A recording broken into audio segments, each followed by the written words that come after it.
Sometime in the late morning, Blazefang woke. Glancing around in confusion for a moment, the Houndour stood up shakily, leaves crunching beneath his paws. Suddenly, remembering where he was, he clawed the ground in annoyance. He wasn't quite ready to go back to the white growlithe and her friends, but he wanted to see if any of them had brought back prey. He had started to head back to the group when he stopped himself. "What do I need them for?" he growled aloud, turning and walking deeper into the forest. "I can catch them for myself." He was feeling rather irritated that he had even considered asking them for help. The Houndour paused for any sound or smell of prey, but all the strange forest scents confused him, making the task of focusing on just one very difficult. Blazefang shuddered. He wasn't used to hunting among all these trees. "There are other Houndour who live in forests that can do it," he whispered to himself. "It shouldn't be too hard." Blazefang moved forward as silently as he could, scanning the area ahead for prey. He soon spotted a starly, but as he edged closer, the grass around him swished, sending the Pokemon flying upward with a frightened squawk. Growling to himself, the Houndour walked further into the trees, knowing that the bird would probably have scared off any other prey nearby. After a while, he slowed down, moving forward silently again, and searching for sight or smell of a meal. As he crept further, a familiar scent filled his nostrils, one that he was used to by now, and that he didn't like. Scyther. Blazefang tensed, looking around through the screen of leaves and foliage, remembering the way Thunder had darted at him so quickly when he had first found Snowcrystal's group after running from Cyclone. She had been injured, and he didn't want to think about what a healthy Scyther could do. Fearfully, he began backing away, staring at the green scenery as if he expected a Scyther to jump out at him from anywhere. As he was backing up, something cannoned into him from behind, knocking him to the ground. Blazefang turned over quickly, but instead of a Scyther, he only saw Spark, the Growlithe's Jolteon friend. "Scared you?" the electric type said with a grin. "Not so tough without your pack, are you?" "You idiot," Blazefang growled, leaping up indignantly. "You've just scared off all the prey. You know that?" Spark seemed only mildly concerned. "Oh, so what? There's plenty more deeper in the woods. I'm an experienced forest hunter, you know," he added proudly. Blazefang bared his teeth in a snarl as Spark pushed past him. With any luck, he thought, the Scyther who'd left the scent behind would make a tasty snack of the Jolteon. Chuckling to himself, the Houndour lay his head on his paws as he watched Spark. Further up ahead, blunder after a Zigzagoon who'd run across his path. The frightened Pokemon was pelting away toward a thick clump of bushes, but just before it reached it, Spark caught up to it and leapt upon it, pressing it down onto the forest floor and biting down swiftly on its neck. Blazefang's eyes widened in surprise. "You caught that?" he cried in disbelief, running over to the Jolteon. "I told you, I was a perfect forest hunter," Spark replied, beaming. "And I bet you thought I couldn't do it. You know what? I might just give this to Stormblade. I know it makes you mad." Blazefang was about to retort that Stormblade hadn't been able to eat much of what anyone had been bringing him for the past few days, but stopped himself when he noticed the bushes behind Spark rustling. He began backing away, and Spark, still looking smug, didn't even bother to ask why. It was only when the sound of something emerging from the bushes right behind him met Spark's ears that the Jolteon whirled around in fright, just as a forest Scyther stopped right in front of him. Blazefang could see that Spark was frozen in surprise. Ignoring him, the Houndour turned to run, only to be confronted by a second Scyther that reminded him a bit of Thunder. This one had several deep scars covering its face, and one of the pointed spikes on its head had been broken off.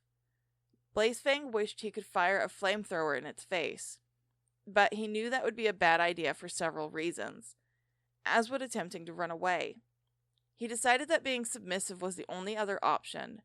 He just hoped that the Scyther didn't want to eat him. He was used to being afraid of Thunder, but these Scyther weren't just strong. They were also uninjured. "What are you doing here?" growled the one in front of Spark. And though Blazefang was staring at the ground and not looking in that direction, he guessed from its voice that the Scyther was female. He didn't dare glance up at the one staring down at him. He was too afraid it would attack, though he did realize that if it had wanted to eat him, it would have killed him already. "We're just trying to hunt," Spark blurted out. "You see, This is our forest," the Scyther stated firmly. "You can't hunt here." "What are you talking about?" Spark replied. "No one group of Pokemon owns the forest." "I beg to differ," the Scyther replied icily. "Get out." The Scyther nearest to Blazefang moved forward threateningly, and Blazefang backed away. He wondered if it was safe to just leave, or whether the Scyther would attack them once they turned their backs. "Spark?" a voice called from behind them. Blazefang turned to see Redclaw pushing his way through the bushes, followed by Wildflame and Snowcrystal. Seeing the Scyther, Redclaw growled, the long, tan fur of his mane rising along his neck. "Leave him alone," he snarled at the bug types, walking toward Spark with the other two canines at his side. To Blazefang's surprise, neither Scyther looked intimidated by the fire types, and watched calmly as the three approached. "Redclaw," Snowcrystal whispered, "do you think those Scyther could help Stormblade?" Blazefang felt like rolling his eyes. These Scyther were threatening them. And what could a Scyther do to help heal wounds?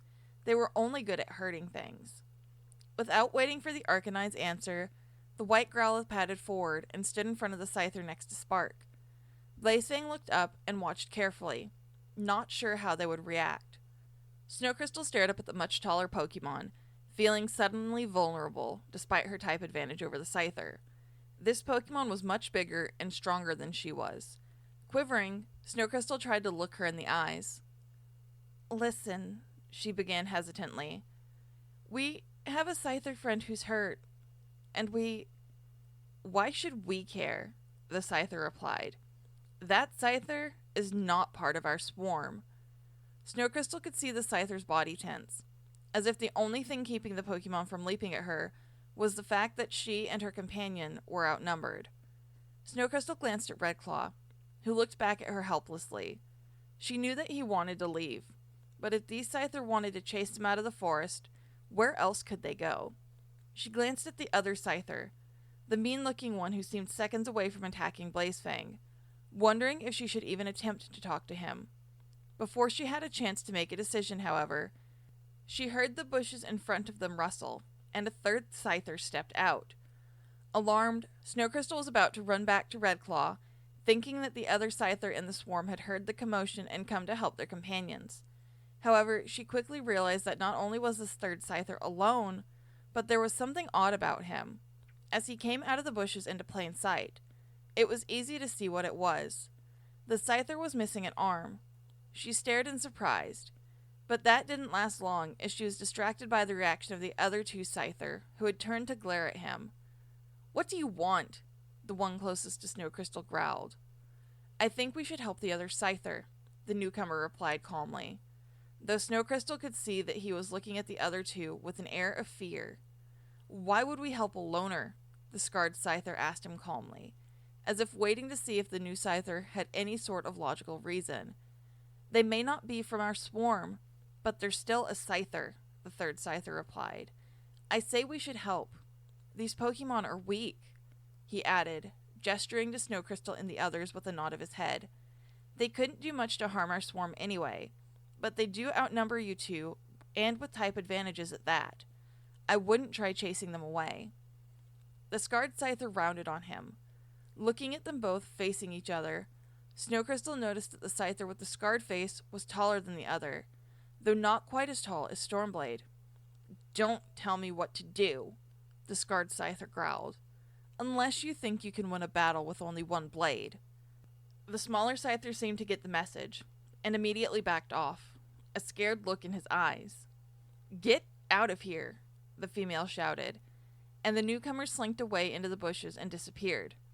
Snowcrystal backed up as the two remaining Scyther faced them, knowing that she and her friends could not afford a fight, especially when there were 4 members of the group already injured.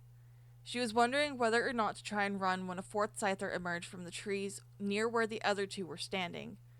Snowcrystal could see that this Scyther was old, but he was not alone. There were a few young Scyther who followed him into the clearing, all looking agitated at the sight of the strange Pokemon.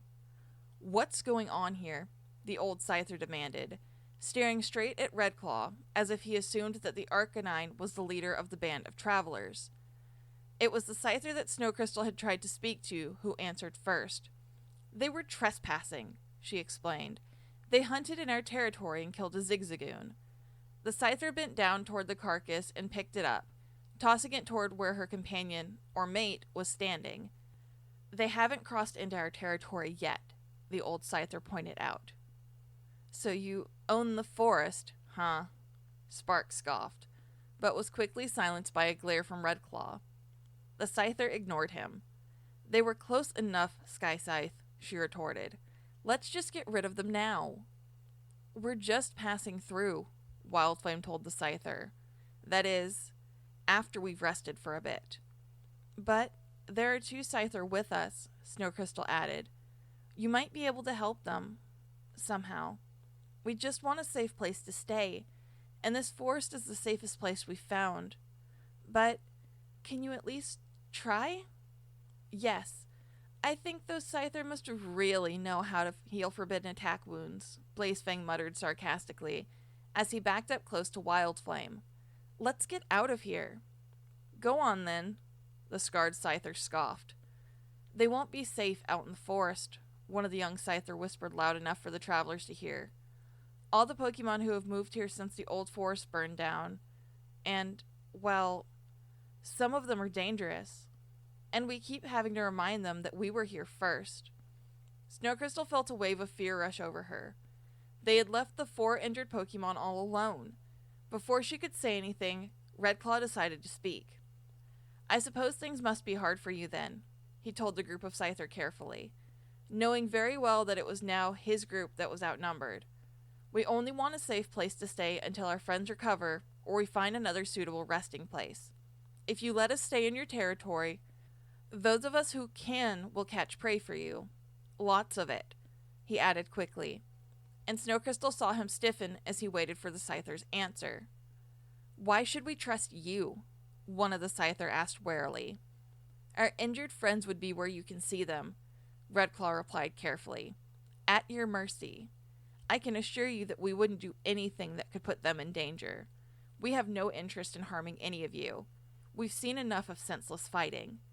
Most of the Scyther looked uncertain, and the 2 that Snowcrystal had first seen looked ready to slice Redclaw apart. Yet the old one, Sky Scythe, who Snowcrystal thought might be the leader of the swarm, looked back up at the Arcanine with calmness in his eyes. "Show us the Scyther you were talking about," he said quietly. "Then we will see." Redclaw promptly led the way back to where the others were resting, while Snowcrystal trailed behind, trying not to let her fear of these strangers show. The group of Scyther were walking around them without fear, most of them seeming curious about the odd band of strangers.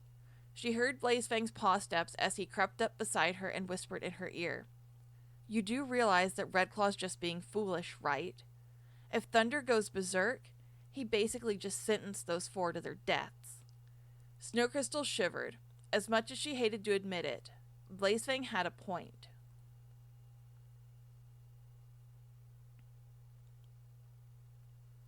Upon reaching the clearing where the others were resting, Snowcrystal realized with some surprise that Thunder wasn't there. She couldn't quite identify which way the Scyther had gone, but at the moment she was mainly focused on wondering why she had left. Not knowing whether to be relieved or worried, she walked beside Redclaw, who headed to where Stormblade lay. Stormblade was lying on his side, looking almost as still as a dead Pokemon. Snowcrystal was about to move closer when Rosie growled and backed away, watching one of the strange Scyther come into view. "Don't worry," Redclaw told her, though the uncertainty in his voice was not quite hidden. "They're going to take us to a safer place." "Where's Thunder?" Snowcrystal whispered to Rosie, as 2 of the Scyther, one of them Scytheclaw, followed Redclaw. "She wandered off somewhere.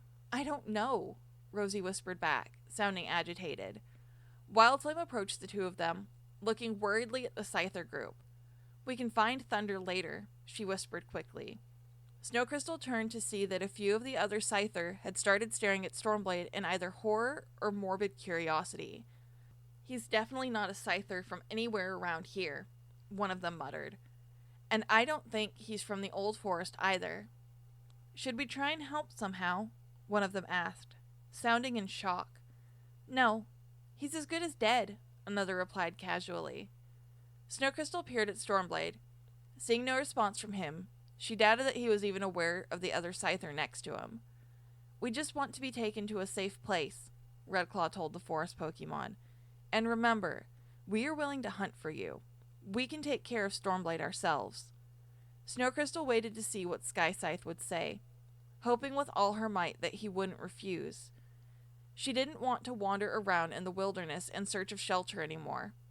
The old Scyther looked at Stormblade, then at Redclaw. "We have to ask our leader," he said simply, walking ahead. "Follow us." So he's not the leader, Snowcrystal thought to herself, trailing after the others as they hesitantly began following the Scyther.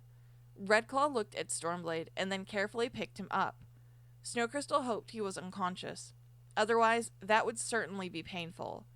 Looking at Rosie, who was beside her, Snowcrystal knew that the Ninetales felt the same way she did about walking into a Scyther swarm's territory. This was certainly not the sort of safety she had expected to find in the forest.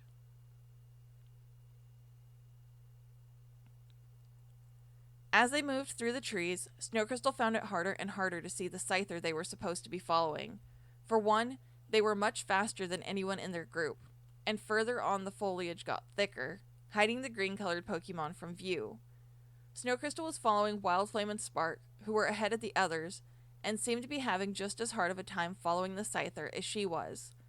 She knew that Blazefang, Rosie, and Nightshade were just behind her, though she didn't know how far behind Redclaw, who had to carry Stormblade, was.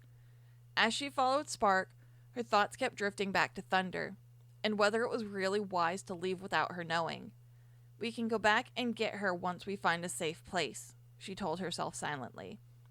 After a while of running through thick underbrush, which made Snowcrystal feel rather uncomfortable and claustrophobic, the Scyther pack ahead of them stopped. "Stay right here," one of them warned the group, and darted off into the trees. "This doesn't look like the home of a Scyther swarm to me," Rosie whispered to Snowcrystal, knowing that the other Scyther were waiting around them somewhere, watching. "It just looks like any other part of the forest. I don't think this is where their caves, or, whatever Scyther live in are, Rosie," Snowcrystal whispered back. "I don't think they'd want us that close." She broke off immediately as the Scyther who had left returned, followed by another, much taller and stronger-looking Scyther. This, Snowcrystal guessed, was the leader. "That must be the one in charge," Rosie whispered to her, echoing her thoughts. "Yep," Spark whispered to the two of them. "And a Scyther swarm, the biggest and meanest bosses everyone else around." "Ow! Hey!" The Jolteon turned and growled at Rosie, who had swatted him in the face with a paw. The leader Scyther looked over the newcomers warily, as if analyzing whether or not they were a possible threat to the swarm. Snowcrystal crouched closer down to the ground, trying not to seem threatening, although some part of her told her that she was far too small and slow to be any threat to the Scyther. She glanced around, realizing that Redclaw still hadn't caught up with them. "Where are the injured Scyther?" the leader asked, sounding suspicious. Snowcrystal froze, wondering what this Scyther would do if she thought that her friends had been lying. Snowcrystal began worriedly, but she didn't get any further as, thankfully, Redclaw pushed his way through the bushes at that moment and set Stormblade's limp form down behind the others. The leader made her way past the others toward Stormblade, the old Scyther, Skyscythe, following. "I think we should try to give him some sort of protection," Skyscythe told his leader. "But I don't really like the idea of bringing strangers so close." "Protect him?" another Scyther replied, walking closer to Stormblade. "The best thing we could do is kill him to get it over with. Then these Pokemon can leave." Look, we want shelter too, Blazefang growled. The Scyther glared at him, but to Snowcrystal's surprise, the Houndour didn't back down and returned the glare. The lead Scyther was leaning over Stormblade, peering at his injuries with an air of curiosity. Finally, she straightened up and looked at the group of travelers, seeming completely unafraid of the fire types clustered around her. He's a strong Scyther to have lasted this long, she said after a moment. I don't know if there is any hope for him, but I will let him stay with the rest of us if you bring us prey. But you fire types, and you, Jolteon and Heracross, must stay away and go no further than here. Snowcrystal opened her mouth to speak when one of the other Scyther interrupted. Let him in? And let those strangers stay on our territory? He shouted. But most of them are fire types. They're far too weak from traveling to do much harm, the leader replied. And they aren't from the old forest. I can tell. We can use the extra prey they bring. I can send some Scyther to make sure they aren't taking too much for themselves. But we need someone to watch over Stormblade, Snowcrystal cried. She didn't trust the Scyther to do anything other than find him a place to stay and leave him there. And Nightshade is injured as well. She didn't know whether or not to mention Thunder, but she decided to keep quiet about it for now. All right then, the leader replied. Heracross are not our enemies. He may come, as well as you and the Ninetails, but no others. Snowcrystal glanced at Rosie, who looked somewhat nervous. The Scyther leader had purposely picked out the two weakest fire types in the group, and Snowcrystal could understand Rosie's worry. They're only trying to protect themselves, Snowcrystal tried to assure herself. I'll have to carry him, Redclaw told the leader, pointing his muzzle to the barely conscious, or possibly conscious, Stormblade. Snowcrystal felt worried. Stormblade had never been this bad for so long. And there is another Scyther in our group as well, the Arcanine added, distracting Snowcrystal from her thoughts. I can go get her, after. Then follow us, the lead Scyther replied icily, obviously a bit wary of Redclaw, who is probably the most powerful fire type in the group. She turned away and headed deeper into the forest with the other Scyther. Come on, Nightshade whispered, nudging Rosie, who looked as if she were in a trance. Are you sure this is safe? Rosie whispered as she walked beside Nightshade and Snowcrystal as they followed Redclaw. Yes, Snowcrystal told her. They don't want to hurt us. They just don't want their families and friends to get hurt. Nervously, Rosie just nodded and followed Redclaw through the trees. Snowcrystal couldn't even see the Scyther anymore. She was just following Redclaw. After a few moments, they emerged into a large clearing with a pond in its center. Snowcrystal could see several Scythers standing in the water or gathered around it. All of them stared at the newcomers curiously as they emerged through the trees. Snowcrystal ignored them and watched Redclaw set the unmoving Stormblade down near some bushes at the edge of the clearing. Leave, the leader Scyther firmly told Redclaw, who quickly, but regretfully, turned and headed back through the bushes. Snowcrystal and the others watched as a strange Scyther wandered nearer, a female with unusually dark green armor and a pointier snout. She was smaller than most of the swarm's members, and Snowcrystal realized that this Scyther must be even younger than she was. So you let them stay? The youngster asked the group who had brought the travelers back.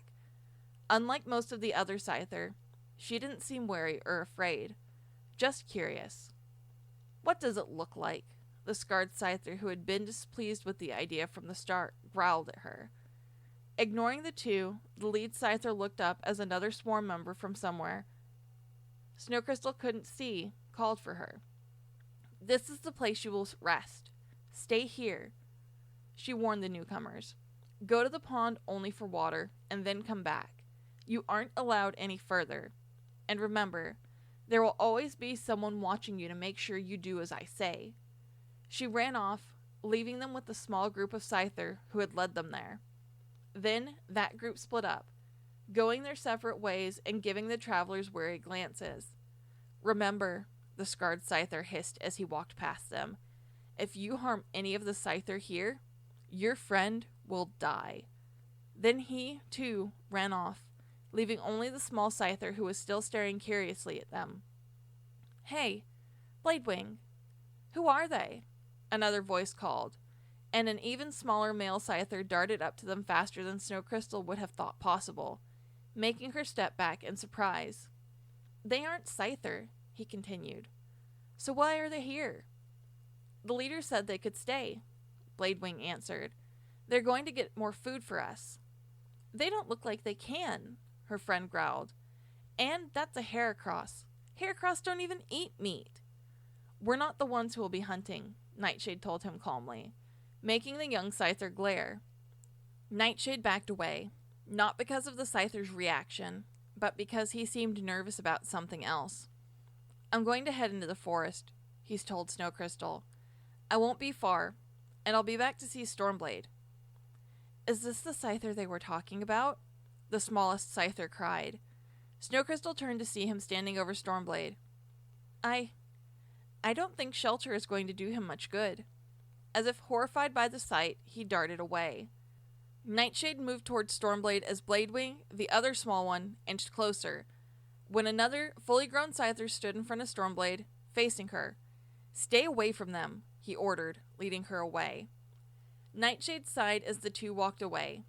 "Maybe this wasn't such a good idea," he muttered, trying to ignore the looks he got from scyther who were passing through the clearing. "Well, it's better than being out in the forest if there are dangerous Pokemon around," Snowcrystal replied, realizing how lucky they had been to have rested so near a scyther territory. The scents had probably scared off some of the aggressive Pokemon. "Yeah, but what about Thunder?" Rosie asked. "I don't think things will go well if they decide to bring her here." Secretly, Snowcrystal agreed, though she was worried about Thunder being alone. Where had she run off to? And why? She paused, letting Nightshade and Rosie talk quietly as she heard a few other scyther moving out into the forest somewhere behind her. They were talking, and she caught a few of their words. "There's still not much prey," one of them was saying. "Too many other predators here now. This forest is still much better than the last one. There were too many humans nearby," the other replied. "And did you see that fire when it burned? I saw the smoke. It's a good thing we were able to move long before that happened." Before Snowcrystal could hear the others reply, their voices faded into the distance. "The forest that burned down. That was where they lived before?" she whispered. She thought of all the Pokemon who had lost their homes due to Blazefang's Shadow Flare attack and shuddered. She didn't want to remind herself that the Pokemon who had caused all that was traveling with them.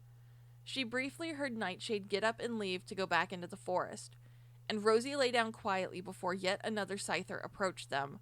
Snowcrystal tensed, not liking the idea of being stared at by strange Pokemon, but relaxed when she realized that she had seen the scyther before. It was the one that was missing an arm, the one who had stood up for them before. The scyther was holding a Spearow, which he dropped down in front of Rosie. The Ninetales sniffed it cautiously. "Aren't we supposed to be hunting for you?" Rosie asked him, looking puzzled. "Yes, but I thought you would be tired, and The scyther trailed off as he noticed some of the others approaching them rapidly. From the way he acted, Snowcrystal could tell that he was afraid. The growlithe backed into the bushes as one of the scyther ran up to Rosie and snatched the Spearow away from her, making the Ninetales jump away in startled surprise. "You didn't catch that on our territory, did you, Darkfang?" one of the scyther asked, and Darkfang, who Snowcrystal realized was the scyther who had brought them the prey, stepped back a pace. You did?" a second scyther growled. "You can't waste our prey on them. They're supposed to catch it themselves." Darkfang was silent and didn't reply. "I don't understand why you'd care so much about these Pokemon when they could be a threat," the other scyther mumbled. But Snowcrystal could see that a few of the scyther with him didn't seem hostile or threatened by her or her friends. "Sorry," Darkfang mumbled at last, staring at the ground. The other scyther paused for a moment and then added, "Oh, and I wanted to remind you, the next time you're on guard, pay attention. A Luxray strayed into the territory near where you were supposed to be watching last night." Darkfang flinched, and the other scyther gave him a stern glare. "Make sure you don't fall asleep again or start watching for icebergs in the sky anymore." "You still don't believe me?" Darkfang replied. "Look, I did see it that day. Snowcrystal's eyes widened in shock, but the Scyther and the small group just gave Darkfang a disapproving look and then turned and left. Snowcrystal turned to Darkfang. A look of surprise plastered over her face. Rosie, right next to her, looked a lot like how Snowcrystal felt. Awed and disbelieving. After all this time, they could have just found a clue to finding Articuno. "You mean, what did you see? Did it look like..." she began, but Darkfang was heading away, probably without even hearing her. Forgetting the rules the Scyther swarm had set for them, Snowcrystal ran after him. "Wait up!" she cried. "I need to talk." "Leave me alone," Darkfang remarked, before changing direction and darting into the trees, away from the other Scyther. Snowcrystal paused for a moment, and then chased after him, her heart pounding. "I have to find him. I have to ask him about Articuno."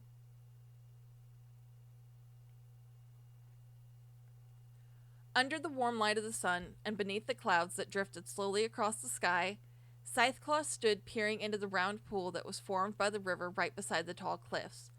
The Scizor had flown down beside it, staring into its clear depths and at the small statues of Pokemon that adorned the rock which reached above the water at its center. Scytheclaw had always found this to be a peaceful place, and at the moment, he wanted peace more than anything. It seemed that after the army had passed through the canyon and his Pokemon had seen them, more and more of the tribe were talking about it, and were beginning to realize that he had been wrong. Very wrong. Aside from his most loyal members, the Pokemon were doubting in him, and a great many wanted a new leader.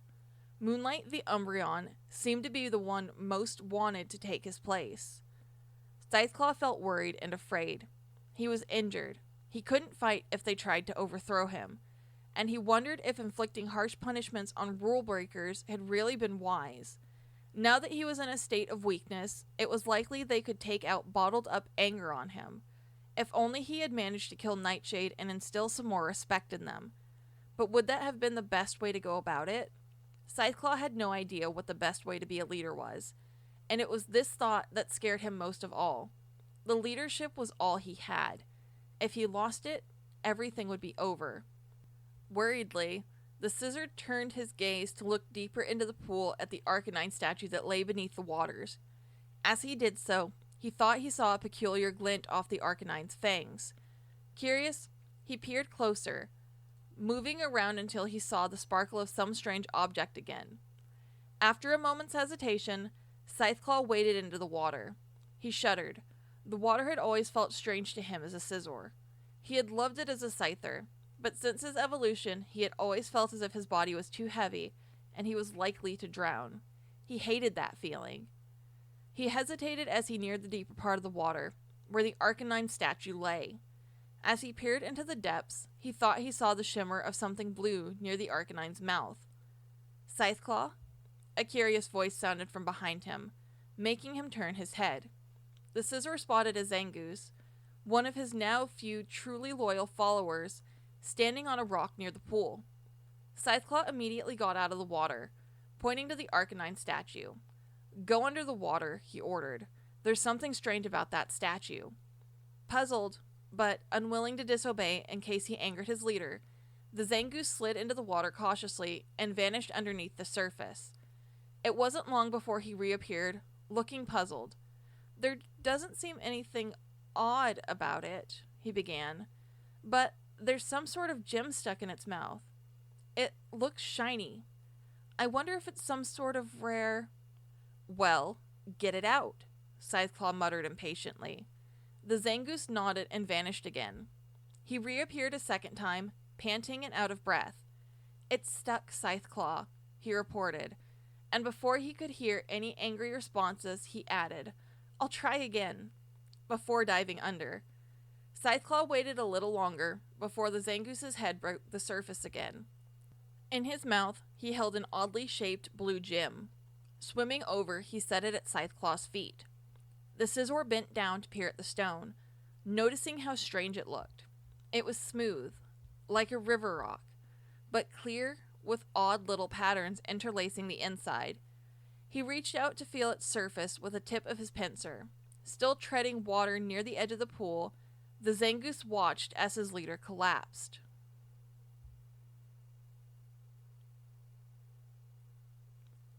You know, I really don't think we're going to find it. Not after all this time. And you still only have 5 Pokemon with you. Why is it so important to save that last place for the Growlithe? Katie sighed and glanced up from her Pidgeot's wing, which had been injured in a battle with a wild Pokemon the day before. I want to try training the Growlithe right after I catch it, she explained. And with Pidgeot's wing hurt, it could be a long time before we can get back. Why don't we head back now? Justin replied, sounding angry.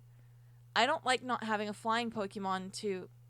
Pidgeot's wing is taken care of. The injury wasn't bad. It just needs time to heal, Katie replied, now grateful that she had been given lessons on how to treat her Pokemon if they got injured in the wild. We've still got plenty of supplies, and the Pokemon don't have much of a problem finding more food for themselves. I still think there's a lot to be discovered out there. I don't want to head back yet. You know, there's probably a reason why trainers rarely ever venture this far, Justin replied coldly, his voice trailing off. I don't see what your problem is, Katie replied crossly. I thought you liked adventure. Justin said nothing and merely stared at the landscape ahead. Katie sighed and returned Pidgeot, picking up her backpack and starting to walk forward. Come on then, she called to Justin, still sounding annoyed. Justin fingered the Pokeball he still had in his pocket before following.